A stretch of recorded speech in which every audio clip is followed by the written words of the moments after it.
বিপদের হাত থেকে মুখার্জি পরিবারকে বাঁচিয়ে কাকনের সাথে সংকল্পর বিয়ে দিল দুর্গা। বিস্তারিত সম্পূর্ণ জানতে হলে ভিডিওটি না টেনে দেখতে থাকুন শেষ পর্যন্ত।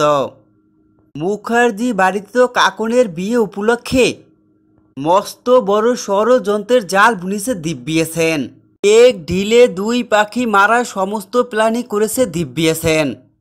দিব্যা সেন সংকল্পর মাকে বিয়ে মণ্ডপে শেষ করে দিয়ে কাকনের বিয়ে পণ্ড করতে চাইছে। সেই প্ল্যান অনুযায়ী সমস্ত ব্যবস্থাই করে দিব্যা সেন।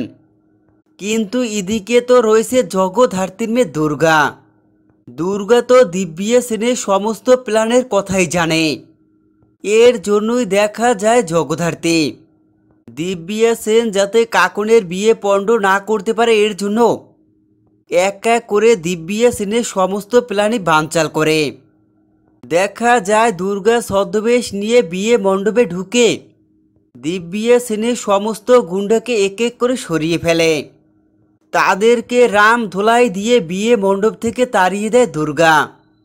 এভাবেই দেখা যায় দুর্গা সমস্ত বিপদের হাত থেকে মুখার্জি পরিবারকে বাঁচিয়ে সুষ্ঠুভাবে কাকনের সাথে সংকল্পর বিয়ে সম্পূর্ণ করায়। দেখা যায় কোনো বাধা ছাড়াই সুষ্ঠুভাবে কাকনের ও সংকল্পের বিয়ে হচ্ছে। সংকল্প কাকনের সিঁথিতে সিঁদুর পরিয়ে দিচ্ছে, আর এ সবটাই ছদ্মবেশ নিয়ে লুকিয়ে দেখতে থাকে দুর্গা।